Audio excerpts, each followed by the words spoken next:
நேரத்தில் இந்த அம்மன்புரம் இது என்னது குறும்பூர் அந்த மாதிரி பகுதிகளுக்குலாம் வந்தீங்கன்னா அவ்வளோ அழகாக இருக்கும். பேக்ரவுண்டு பாருங்கள், சூப்பராக தென்றல் காட்சி வீசிக்கிட்டு பிக்னிக் அவுட் ஸ்பாட் வந்திருக்கோம் பாருங்கள். இதில் உட்காந்து அழகாக சாப்பிடலாம்.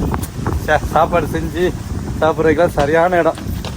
பசங்களாம் ஒரு நாள் கூப்பிட்டு வருவோம், ஃப்ரெண்ட்ஸெல்லாம் வந்துட்டு எப்பா ஊர்லேயே உட்காந்து சாப்பிட்றதுக்கு நம்ம இங்கே வந்து சிக்கன் போடுவோம் அப்படின்னு சொல்லி கூப்பிட்டு வரணும். மழைக்கெல்லாம் பெஞ்சாதான் கஷ்டம், மற்றபடி செம்மையாக இருக்குது. இடமே வேற லெவலில்.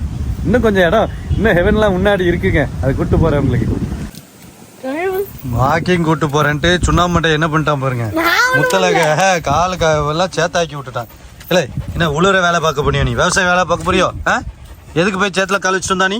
இங்க பாரு, புறா சேத்துல கால் இப்படியே காருக்குள்ள ஏற்ற முடியுமா? கிரேட்டா காருக்குள்ள சேத்து காலோட இப்படி நான் கழுவி விட்டுறேன். ஆளுகள் அவ்வளோத்தையும் மண்ணாக்கி சேராக்கி வேற இண்டு எடுக்கலாம் சேராக்கி. என் கார் என்ன குப்பை தொட்டி நினைச்சோ முத்தலக?